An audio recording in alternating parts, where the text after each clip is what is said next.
Alright, this next tutorial is going to cover zooming, and I'm going to call it stacking. It's not quite the right term, but I think it'll work for us. So let's do this. Let's draw I'm going to draw a square. And to do that, I'm going to hold down the Shift key so that it's constrained. I'm going to then draw a circle, and I'm going to have the circle radiate out from the center. And I'm going to give it a different fill color. I'm going to give it a red fill. Oops, yikes. Let's go with that. Okay. And then I'm going to draw a rectangle. Don't worry about these tools yet. I just have to get this so I can show you. We will cover these tools in great detail. Okay. And now I'm going to give the triangle yet a different color. We'll make it green. Okay. So now, if we want to zoom in, one thing we can do, if this is our object that we're working on, we can double-click on the zoom tool, and it'll zoom in for us, and it'll keep going in. If we hold the Option or Alt key down and double-click, we zoom back out. Another way that we can do it is simply go to the area of the drawing that we want to zoom in on. Let's say it's this little corner right here, and basically click, drag across, and click again, and it allows me to zoom in there. I'm going to zoom back out, and now let me show you drawing this line. I want to draw a line right off of that intersection right there. What I can do is put my cursor right where I want to start the line. Select the line tool, make sure it's selected, put my cursor right where I want to be, and then hit the Z key, and it zooms in on it to allow me to select the exact point that I want. Okay, so that's zooming, pretty straightforward.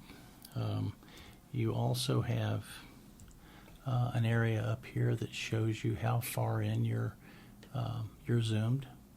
So we want to go to 100%. There's 100%. And the thing that you're going to use probably more than anything else is this guy right here, Fit to Page. What this is going to do is when I select this, it's going to put the page right front and center in my screen. So if I've gone way deep into my drawing and I'm way in there and I want to get back to reality, I just go to Fit to Page and I'm back again. Alright, now the next thing I want to cover is this stacking thing. Now the reason I reluctantly use stacking is because stacking is a term used for layers, and that's not really what I'm talking about here. But if you think about it, these three objects that I've drawn here are stacked one on top of the other.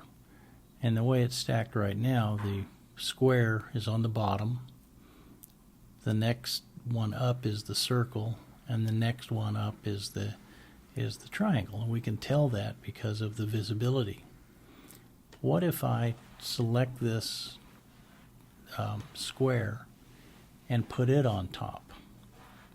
If I do that, I'm not going to see anything, am I? So let's go to Modify, and we go to Send.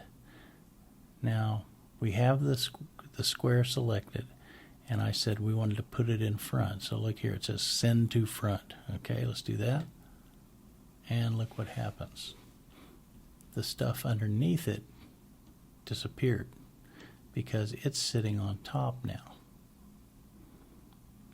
Okay, now an easy way to get it back is Command or Control B, and that'll send it to the back. Command or Control F will bring it forward. If I wanted to bring the circle forward, I could select the circle and go Command F, and the triangle disappears. Okay, let's bring the triangle forward. And how can we do that? Well, let's send the circle backwards. Now here's the difference. Here's the difference. Let's look at these modes. Send to front means that if there's a pile of 10 things laying on top of each other and you select the one on the bottom, it's going to bring it to the top of the pile. If you were to, in the same situation, if you were to send that piece forward instead of to front, it'll just move it up. So instead of being sheet 10 on the bottom, it'll be sheet 9.